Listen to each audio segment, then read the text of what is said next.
Hello, and welcome to the Writers and Illustrators of the Future podcast. This is John Goodwin, your host. This podcast is dedicated to the aspiring writer and artist and will provide inspiration and tips from top professionals in the field. Today's guest has made herself into a YouTube sensation. As a digital marketing expert, she dominates the AuthorTube community with her hilarious writing channel. She is not only a best-selling author with her thrilling adventures with heaping doses of bloodshed and romance, The Savior's Champion and The Savior's Sister, she also teaches writers how to build a successful author platform. She dissects writing with the 10 most, 10 best, 10 worst, 10 whatever examples of whatever she is discussing in her weekly show. Fantasy is her favorite genre, with dark fantasy leading the pack of all the different aspects of fantasy. I've listened to several of her videos, and she's a hoot and a half. Welcome, Jenna. Thank you so much for having me. It's a huge honor to be here. Yeah, it's when I was first told about Claude from my office was in touch with you, and he said, you've got to talk to Jenna Moreci. She's hilarious, and she's something different than I've ever had before. And so I started listening to your YouTube videos. I went, absolutely, I would love to be able to get you on. And after waiting the 4 years it took to get you freed up to be able to have an hour to talk with me, we're finally talking. So that's great. I know. I'm super excited to be here. And yeah, scheduling, it's always a nightmare. It's always crazy. But I'm glad it finally happened. Oh, I'm absolutely glad it happened. So I guess the first thing is, with you, what came first, writing or YouTubing? Writing definitely came first. I've wanted to be an author literally since I was 6 years old. In the first grade, we would write books. I say that with quotation marks, because it was basically, just construction paper. We would bind them together. The very first book I wrote was called The Funeral. So that concerned my parents and my teacher. But basically from that moment on, I was hooked. I was like, I'm going to be a writer. That's it. And it's something that I have been studying and pursuing since I was a child. YouTube honestly just fell into my lap kind of accidentally. And that didn't happen until my mid-20s. So definitely writing came first, and YouTube I sort of used as an avenue to propel my writing career. I get it. So now, you said you like the fantasy. So in several of your videos I watch, you dissect fantasy and various tropes that work and don't work. So fantasy obviously will devolve into all different aspects of the fantastical. You've kind of like moved in the direction of the fantastical, thrilling adventure with your bloodshed and romance. So how did it go from generic fantasy to that, or has it always been that type of fantasy for you? It kind of has always been that way. There was a time where, especially with the romance element, sometimes there can be stigmas against certain genres. And there was a while where I was like, well, everyone looks down on romance. And I tried to steer away from that. And then I realized, after I released some of my work, the romantic elements of my stories were the parts that everyone was enjoying the most. And I realized, how misguided my opinions were, and that romance is probably the biggest fiction category out there and has a huge, audience. But circling back to the beginning, the reason that I got into fantasy and action and romance, I like to look at it as half bloodshed, half romance in a fantastical, magical package. The reason I got into that is because, again, when I was a child, my dad would, put on movies for my sister and I. And while my friends were watching Disney princess movies, my dad was putting on classic fantasy movies like The Time Machine, The Mysterious Island, Jason and the Argonauts, The Seventh Voyage of Sinbad, and my favorite, The Clash of the Titans, the original, not the horrible remake. And those movies just got me so invested in the idea of, heroes, heroines, mystical creatures, monsters, and they always have some kind of love story between the hero and the heroine. I fell in love with that kind of storytelling, and it's something that I've been writing ever since. I get it. So is that pretty much, because I saw when I looked up, you've got the 3 books there, because you've also got, there was the 3rd book that I saw that you wrote. It's the one about the The person that was, well, she's a robot or? Yeah, she's a chimera, like a evolved human being. Got it. So Close enough. that's way different there. So, but that's also seems to be like in a more realistic like world right now with that little fantastical twist to it. Right. My preferences are fantasy and sci-fi. So I started off with sci-fi, and now I've been sort of veering more into fantasy. It's just because it's been more so on my mind lately. And yeah, but I both of them are my favorite genres. I get it. I get it. Okay, so now on YouTubing. So how did Mhm. that evolve? As you said, it just kind of like fell into your lap. How did your lap open up to receive the YouTube? It's a very strange story. Basically, I went to college. I studied business with specialization in finance, and I went to work as a stockbroker because my whole life people were telling me writing is never going to pay the bills. You got to get a quote unquote real job. I was working as a stockbroker for several years, and it got to a point where I came home and was like, I can't do this forever. Is this really what my life is going to be like? I just really hated my job. So Yeah. I started writing my debut novel on the side. And the way I looked at it was this is just going to be, my goal is to make it a lucrative side gig, just something fun that I do on the side and hopefully make some money from. And while I was doing that, I was studying the business and everything, and I learned that I had to create an author platform. So I started off blogging, and I would offer free critiques to people to help kind of get my name out there. And everyone I worked with said, your advice is really good, and you're really funny. You should start a YouTube channel. And my first thought was, absolutely not. There is no way that I'm putting my face on the internet. I seem outgoing, but I'm an introvert. I had no intention of going that route. So I stuck to blogging for a while. And You handled then, that quite well, I must say. well, I stuck to blogging for a while. And unfortunately, my then boyfriend, now fiance, suffered a major accident, and he broke his spine and had a major spinal cord injury. I quit my job so that I could become his full-time caregiver. And when you go through something like that and you see, your best friend and your partner, almost lose their life, it kind of changes your perspective on things. Sure. And so I realized that I had been playing it safe, and, my time on this planet is finite. It's not going to last forever. And so once he was well enough that I could continue building my author platform, I just said, you know what, I'm going to go for it. I'm going to start a YouTube channel just to say that I tried, just give it a shot. And my goal was 100 subscribers. If I hit 100, I was going to feel victorious and like I, made it big. And 260,000 subscribers later, now it's a huge part of my career. The lucrative side gig turned into my full-time job, and now between YouTube and my books, I'm making almost quadruple what I made as working that real job in finance. So it, Well, it that's definitely great. ended up working out a lot. So Absolutely. How many videos have you made? I don't know. I honestly couldn't tell you. I know it's over 300, but I know it's a lot more than that. But I think what's live is over 300 because every 6 months or so, I do what I call the purge, where I go through old content that isn't performing as well, and I get rid of it. Get rid of the boring stuff and keep the more entertaining stuff live. It also helps me to figure out what people like and what people don't like so that I can, gear my content towards my audience, in a more practical manner.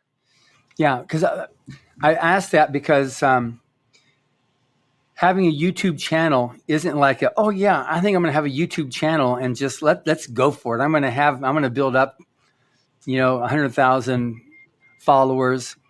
It's everybody I've talked to who's got it like what you've got there. You've spent years building that up with a lot of content, a lot of work, a Mm-hmm. lot of study, what works, what doesn't work. It's not one of those things like I'm going to go do my weekly post. Exactly. It takes a lot of time. People don't realize that it took me 6 months to see extreme growth in my channel. And by that, I mean, for the first 6 months, I had like 100 subscribers, just a very piddly amount. And then once I hit the 6-month mark, by that point, I had made enough videos that, well, to be specific, what had happened was I started my channel trying to be very professional, trying to not alienate my audience.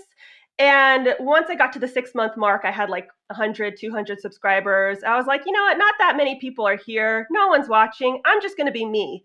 And I'm going to be goofy and silly because that's how I am. Mm-hmm. And I started making videos that were much more myself, I'll put it that way. And that's when it just completely took off. And I remember I was at my sister's bachelorette party and my channel was taking off while I was away.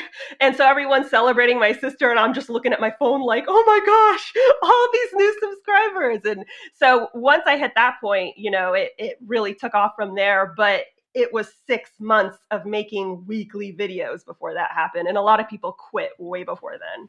Yeah.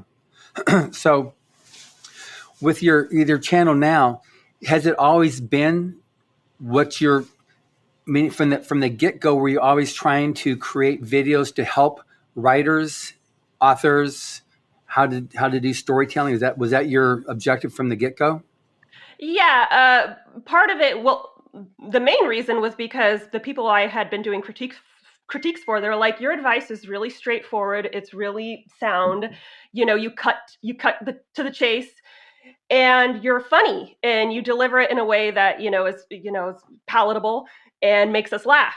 You should make a YouTube channel for that. So they asked for it and I did it and it worked out. So that's always been my goal. And it's something that the way I look at it is I consider my life motto, be the person you needed when you were younger. Which works in a sense because I've wanted to be a writer since I was a child. It was hard for me to find writing advice for a really long time. And when I would find writing advice, it felt very flowery and rambly and almost like the person writing it was taking themselves a little too seriously. And I'm a straightforward person. I want get to the point, get to the meat, get to the tips that I need. And so I just tried to be the person that I felt like I needed earlier in my, writing journey. No, it's amazing. And your style is, from what I can see right now, is unique to you. But it was great. It was really enjoyable. And you're giving these pointers of to-dos and not to-dos. But you can kind of like, okay, that makes sense what you're saying. But the way you're saying it is very, very obviously you. I love how you're dancing around it. Yeah. So to elaborate,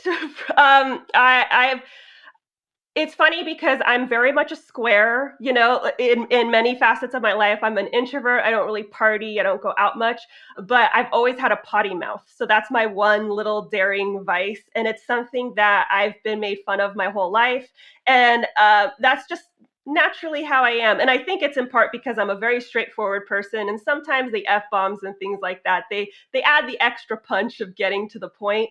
And so once I started being genuine to myself, that's when my channel picked up. Of course, there are always going to be people who don't like it, especially as a woman on the internet being, kind of straightforward and vulgar. There are lots of people who don't like it, but my channel's not for them. So it's fine. They don't have to like it. There are plenty of PG channels out there that they can tune into. It's dead. But this is the part that I'm very excited to talk with you about. This is that some people go for trying to hit I'm going to do something that reaches the majority of the audience out there.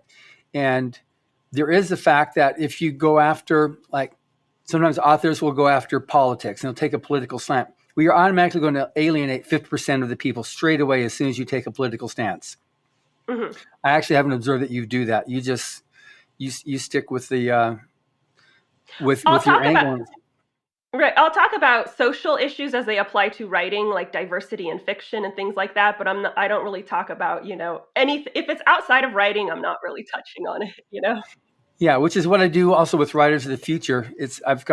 We get thousands of entries every quarter now. It's gotten huge. We're over 175 countries. So I don't even have a country perspective. It's not like this is United States or this is Canada. It's like 175 countries have people entering the contest. So by default, it has to be only about writing, aspiring writers, making it as a writer, how to get published, or if you're an artist, how to get your illustration into the mainstream, if that's what you're going for, or how to do it, how to make it. When do you switch off from being another day job versus this now is your major source of income? So Exactly. with yourself on what you're doing, what is your recommendation on this? Because like I said, with Rise of the Future, we're open to just, the theme is let's help the aspiring writer. And so I keep it PG, on Right. what I do there. Because this year we had our youngest winner was 16 years old when she won. And our oldest winner this year was 67. So that's quite Wow. a gap between ages. So baby boomer to, I think she's now the new generation A. It's full circle now back to she's Gen A. So that's quite a spectrum, and everything in between too, all the age groups in between.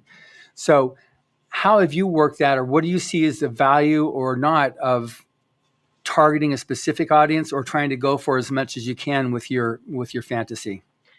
It completely depends on what your goal for your channel is. If your goal is to be a YouTuber, just to make it on YouTube, then, generalizing can be helpful. But if your goal is to become an author and to sell books, you need to target specifically your target audience. So looking at my books, I write dark fantasy romance for an adult audience. So I'm not going to make my books or my channel children friendly, because children really shouldn't be reading my books. They're full of decapitation and all that crazy stuff. And sometimes people will write me saying, can you make some versions of your videos that are kid friendly? And it doesn't really benefit me, because they're not going to be my target audience for my novels. Additionally, I don't mind, having a bit of a potty mouth in my videos, because my books have cursing in it. And, sometimes I'll make, inappropriate jokes. My books have inappropriate jokes in them. So the way I see it is, if people are, very put off by that, that's great, because they wouldn't be a really good, readership for my novels anyway. Right. So and I'm not saying, if you cuss in your books, be sure to cuss on YouTube. It doesn't work that way. I'm being authentic to my personality. But you really have to think about who your target audience is and make your channel very specific to them. So usually when I talk about genre, 75% of the time it's either fantasy or romance. That is what I focus on. And that's because, my target audience are fantasy and romance readers, also sci-fi as well. So it really does help to be niche in that sense, because you're going to get the right people attracted to your channel. And some people might say, well, I'd rather just, throw out a big net and get whatever I can get. But I've seen it backfire. I've known people who made their, platforms very PG, very family friendly. And then the book they released was smut. And they got torn to shreds. Everyone was like, what is this? Whereas if they had been a little bit more honest on their platform, it probably wouldn't have happened that way. So, you really got to understand what you're creating and who that content is for when you're making your YouTube channel, and hone in on that segment. And if it alienates people, it should be alienating the people who really wouldn't be a good fit for your book. That makes sense. Now, you've got YouTube. Do you do any of the social channels? Do you do Facebook, Twitter, Instagram, TikTok, anything else? I have Facebook, Twitter, and Instagram. Of those three, the one I'm most active on is Instagram. But for me, it's more so, I obviously promote and whatnot on there. I do little clips of my YouTube, and I do, pictures of my books. But for me, it's a little bit more about giving people a look into me and what I'm like and who I am. For me, it seems like an extension where people can get to know me a little bit better. Facebook and Twitter, there's definitely an appeal to them, but it's like, man, between being a caregiver and filming videos and social media and writing books, it's like I don't have time for that. So I focus my energy mostly on YouTube and Instagram. Okay, that makes sense. Now, you have, one of the things you do is you involved with courses that you help people to build a platform. So a person obviously doesn't have to create a YouTube channel in order to build a platform as an author. At least I hope not. That's not the punchline, because that's a heck of a lot of time besides writing a good book Right. that you're gonna have to do to that. So what's your basic advice on this without, I realize you've got a whole course that you've offered on this stuff here, but in terms of, the essence of what advice would be on this stuff. And then obviously we'll direct people to where they should go to get more specifics on what you're talking about. Well, when you're creating an author platform, obviously I used YouTube to launch myself, Right. but you don't have to use YouTube. I know lots of authors who have podcasts, who have blogs, who have just general writing sprints, activities, people who run forums and groups. Uh, there's TikTok, that's another one. Instagram, there's the whole Bookstagram community. The idea is to create a platform where you are providing value to other people. A lot of people think I'm going to create a platform and just talk about myself and my books. And yeah, at a certain point you can do that, but when you're just getting started, no one knows who you are, no one's heard of you, and so why are they going to tune in to your channel, your blog, whatever, just for you to say, hi, my name is Jenna, my favorite color is red, I have a dog? No one cares because they don't know who you are. You have to start by providing value or content that people actually care about. And once you've been doing that for a while, you can start to, let people in on who you are as a person. Because once you've built a bit of an audience, they're going to start to wonder about the person behind the content. And that's when you can talk about yourself, you can talk about your books. It's just the biggest mistake I see when people create their author platform, whether it's a blog, a YouTube channel, a podcast, or even Instagram. The very first post is get to know me, but you just showed up. You just showed up to the party. No one knows who you are. No one asked. So you got to come in with something else, something that people might be interested in, whether it's, if you're on Bookstagram, that might be beautiful pictures of books. People are really into that. If it's TikTok, it's probably something funny about, the writing community or, books or anything else. If it's on YouTube, maybe it's a video essay about your favorite book. There's so many options for you to choose from. Start there with the meaningful content and then ease into you as a person and your work. Okay.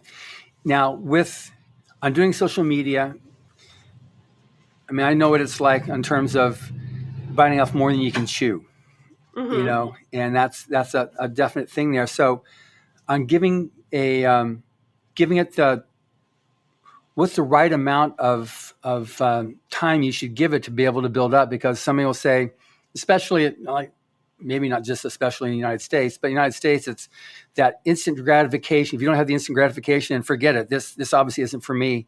Let me try something else. And so they don't give it the fair shake.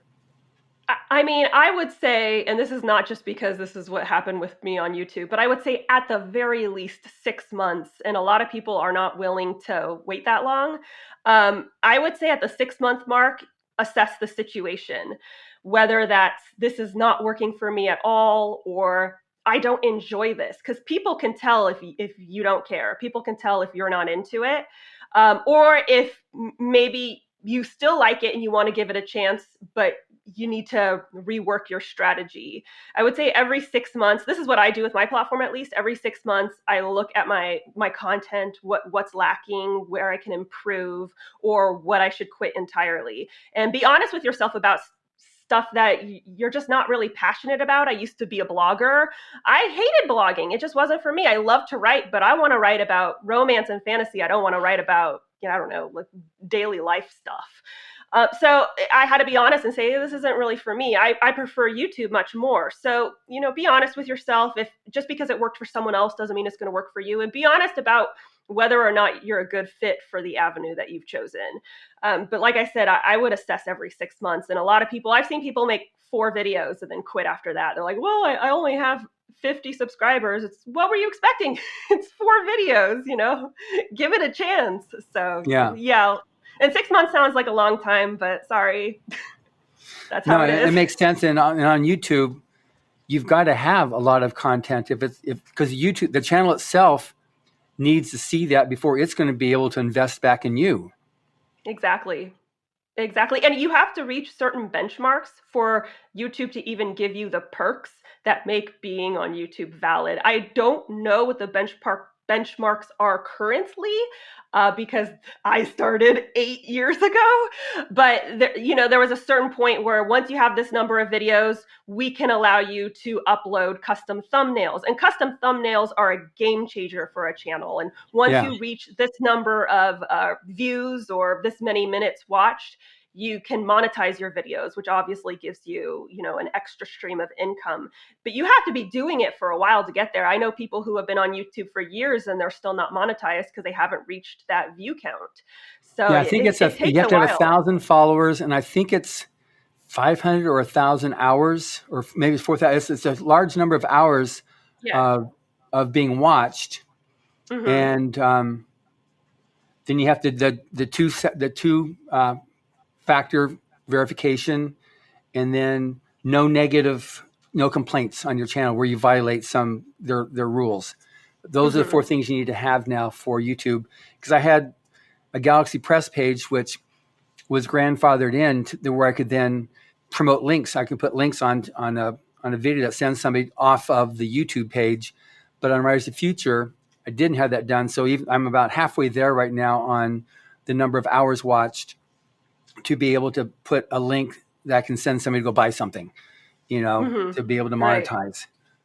Yeah, it definitely takes a while. And if you look at, my older videos compared to now, as you grow, you're going to start to make more money, you'll get more views, and then that's when you can start upgrading, not only because YouTube is allowing you these upgrades like custom thumbnails, but you can start upgrading your equipment, you can start upgrading your sound quality, your lighting, all that good stuff, your editing.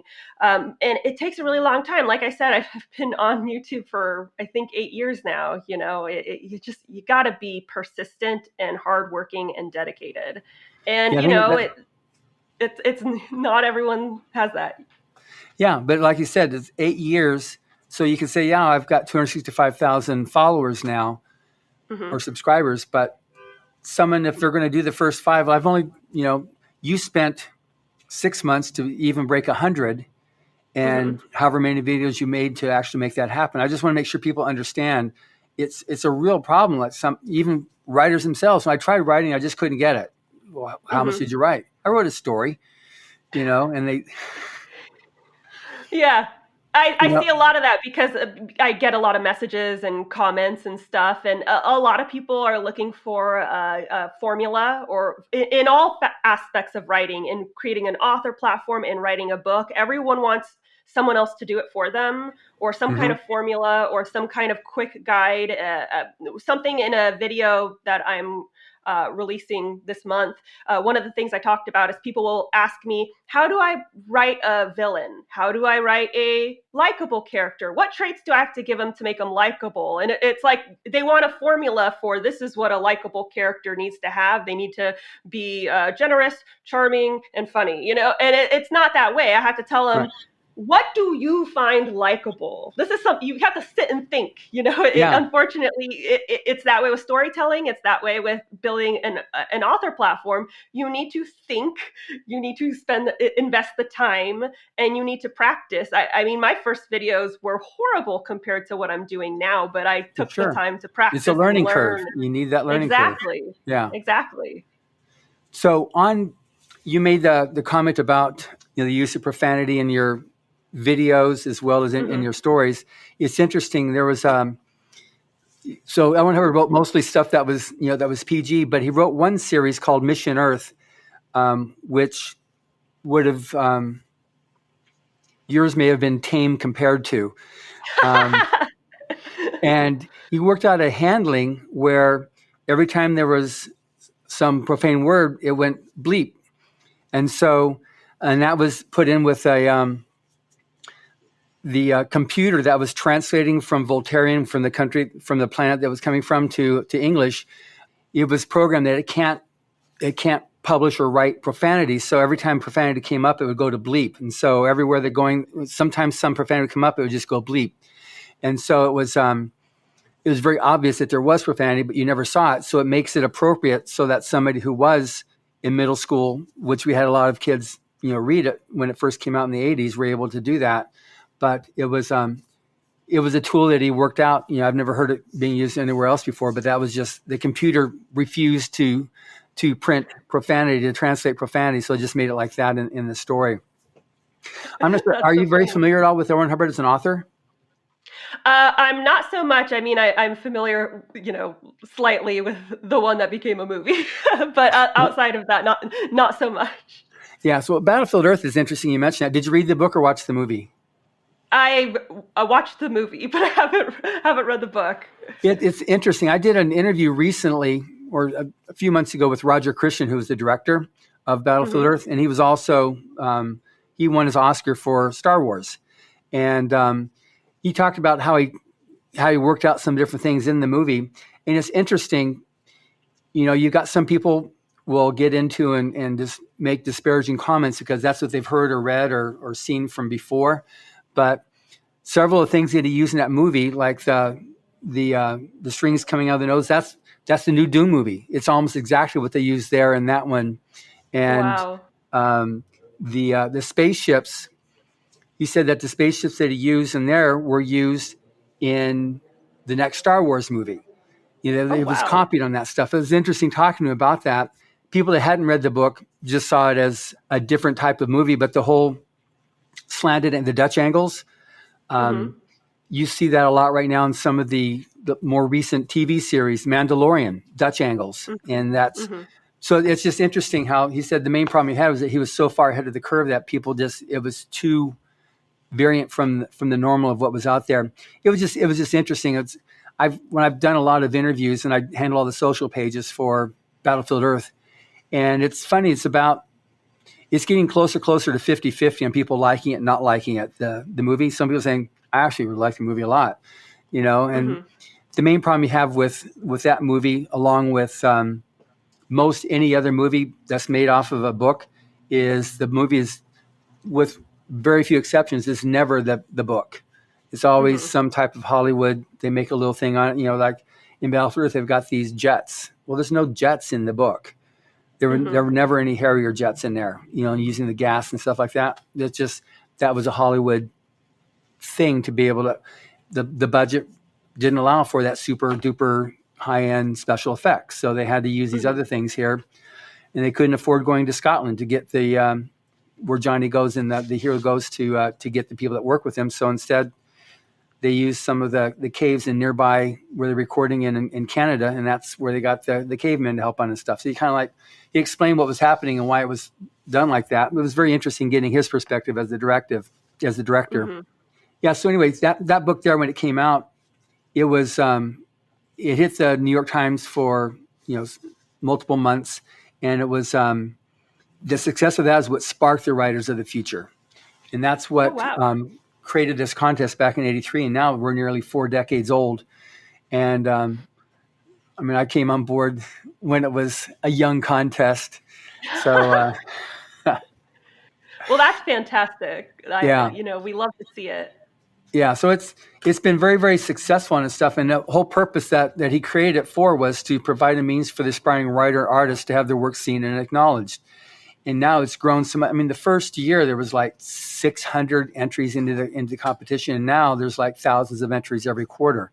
It's just huge, and it's there's so many people that got their start from this competition. Today's major writers and artists too. Even some of the big creatives with Netflix and Disney are judges, but they got their start from Writers of the Future and Illustrators of the Future, which has been really fun, and that's something I like to be able to continue to build on that and provide that, because now we can only publish 12 winners every year.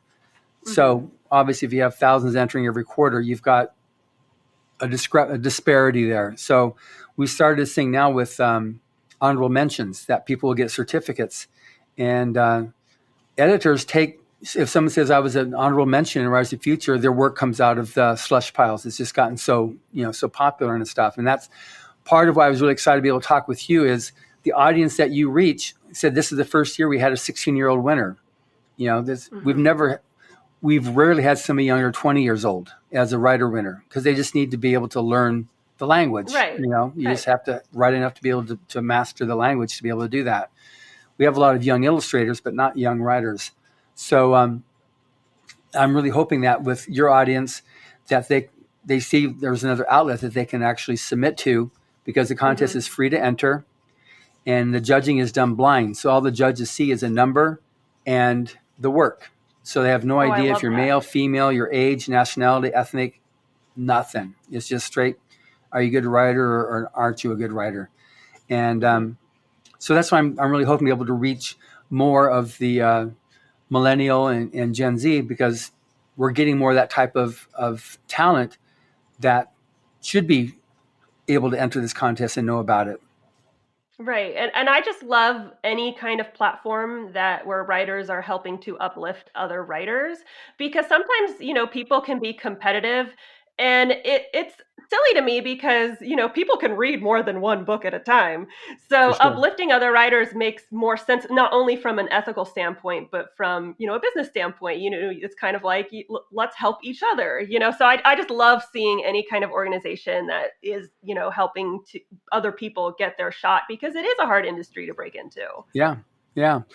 So now you broke in, you were like pretty much the bulldozer that just said, here I am.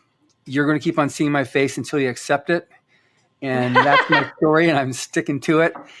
So you went not the traditional route. You went more the self-publishing route? Yeah, like most writers, I had originally thought I was going to go traditional, and I had a friend who said, maybe think twice about it, do some research, and I believed a lot of the stigma that I had heard. And then basically, long story short, I did research for 1 to 2 years. I basically researched the entire time I was writing my debut novel.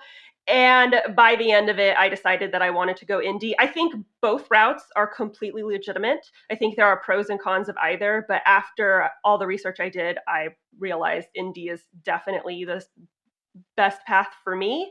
So I didn't query, I didn't, end up in slush piles or anything like that. I went straight to indie, and I'm still indie. It did end up being the right decision for me. It's funny because I have been contacted by traditional publishing houses about switching over to them, and I have politely declined. It's something I would definitely like. I'm not against it. There's a lot of people in either camp who are very anti-indie or very anti-traditional.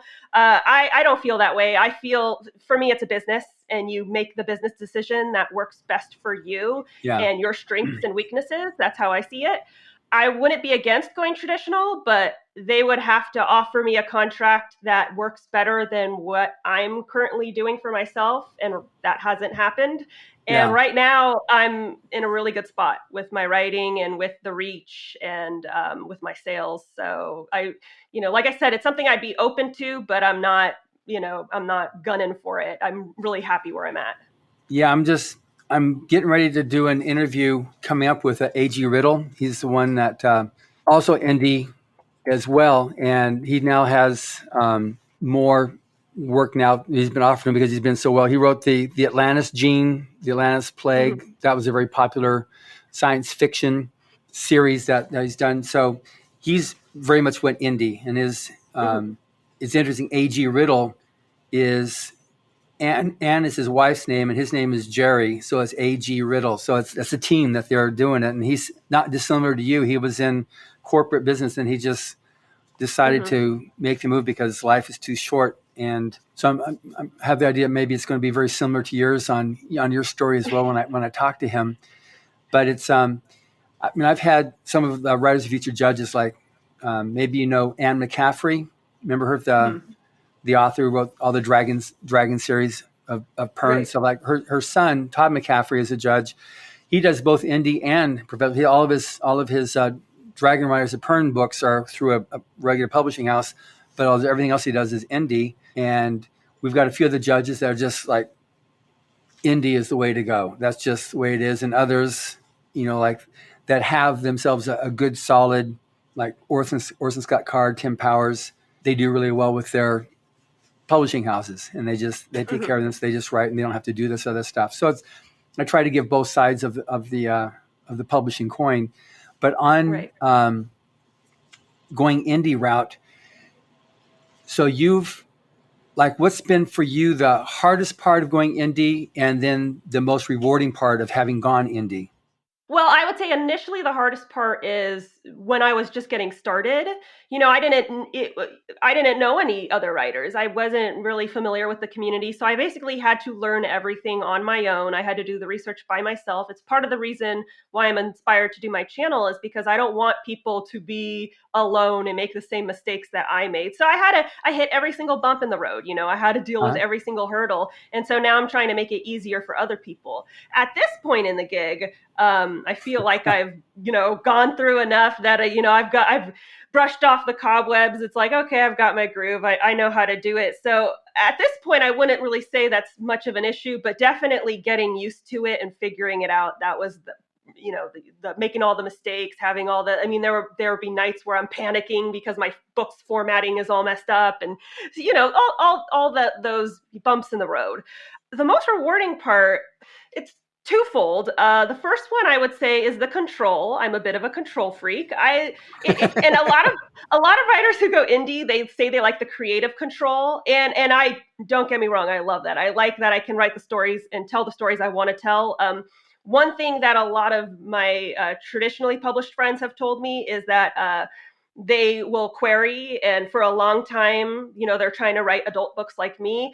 And agents would tell them, we will, accept this book if you make it young adult, because that was the trend for a long time. And, I like that I don't have to worry about that. I can write what I want to write. I don't want to write a young adult book. I want to write books for people my age, with content for people my age. So I like that I have that creative control. But more than that, I like that I have the business control. I like that I'm in charge of when I want to put my book on sale. I like that I can hold Black Friday sales for my books, and I don't have to, hound a publisher like, hey, can you do this for me? I like that there is no middleman or someone essentially controlling my financial and career destiny. When you go traditionally published, they get to decide if you get an audiobook, they get to decide what kind of promotion and marketing they put in you. And obviously for a bulk of their writers, you're not really going to get a ton of promotion and marketing. That's going to be reserved for people like Stephen King. And that makes complete business sense. As a business-minded person, I get it. But I want the marketing, I want the promo. I want to make the decisions that I know will be the best for my books and my career. I want to be able to decide when the book, stops being printed. Whereas if you go traditional, a lot of books after their 2-year mark, they stop getting printed, and you don't really get a say in that. I want to make the decisions. Mm-hmm. So that for me is a big part of why I think indie is very much superior. The other option is the money aspect. Everyone talks about it. The royalty percentages just don't compare. We're looking at 70% royalties for ebooks compared to 25% in traditional publishing. And a lot of people will fire back with, well, but you're not going to sell as many books in indie. And that can be true if you are not putting in the business effort, if you're not putting in the marketing and the promotion.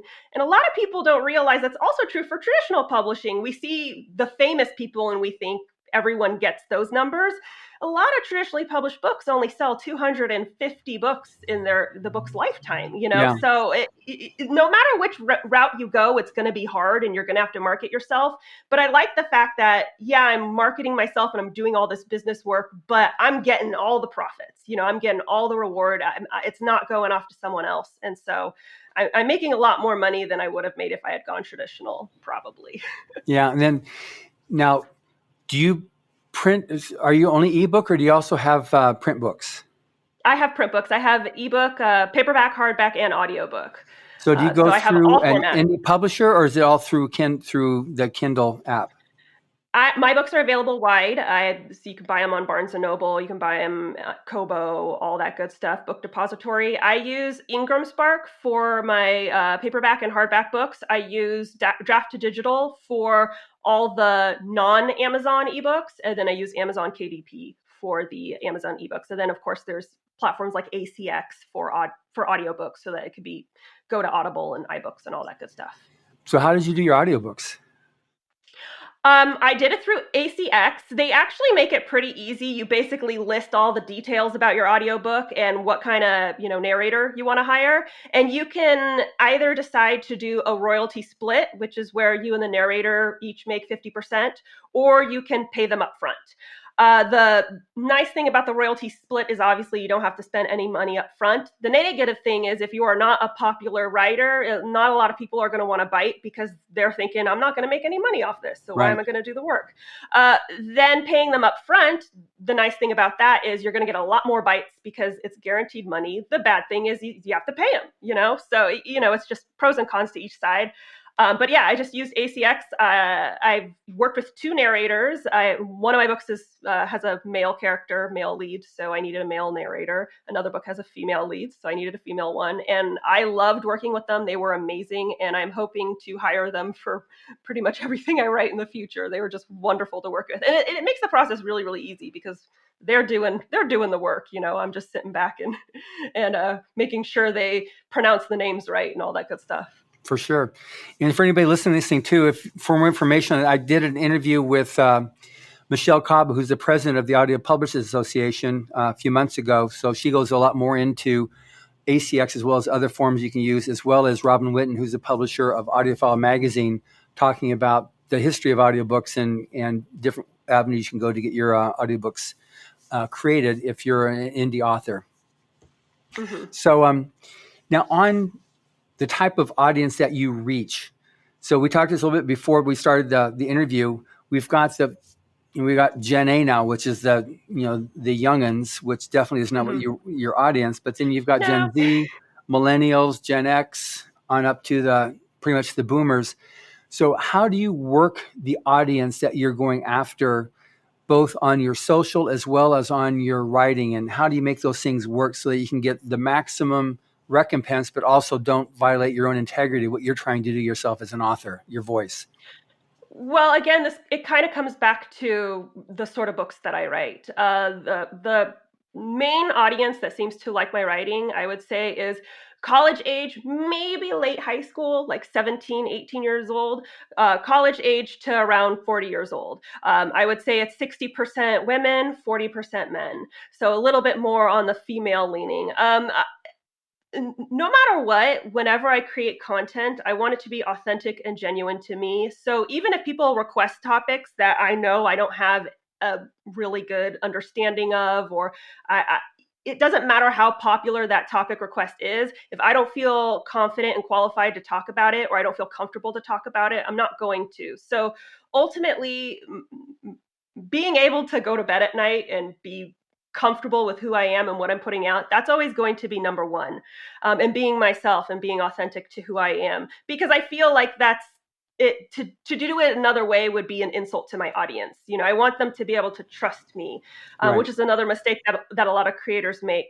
But when thinking about my audience, I feel like I feel like since I'm in the age group for the people I write to, I feel like we already kind of have a similar mindset, like we already kind of get each other. So it's not something I don't think about when I'm making a video. Will this appeal to 18-year-olds? I don't really think about that, because I think, well, if I was 18, I'd probably like this. And if, maybe some 18-year-olds will and some won't. So I guess it helps because I'm in the group. I'm in, right. I mean, I'm obviously not 18, but I'm 34. So I'm in the 18 to 40, 45-year-old range. And I'm myself, and I focus on that, staying true to myself and trying to produce the kind of content that I would have wanted. I get it. So now let's just take it, and you may or may not have an answer for this one here. So now let's say I'm an author, I'm in the 50s, so I'm definitely, maybe I'm Gen X now, or heaven forbid, I'm all the way up to a baby boomer. Speaking for myself. And I'm going to be able to reach that audience. So any particular tips for someone who's not in that age group? Because like I said, for yourself, it's me. I'm just being myself. But for someone who's a Gen X, wouldn't necessarily be themselves to do something that would appeal then to a Gen Z or millennial. Any tips It, on how to be able to become or how to better address that persona? It's funny because I actually have an acquaintance who is starting their YouTube channel, and they're a baby boomer, and their channel is really appealing. And I think a lot of it is one, authenticity. People are tired of, especially in like the millennial and Gen Z category, people are kind of tired of sort of the fake, stuffy, persona.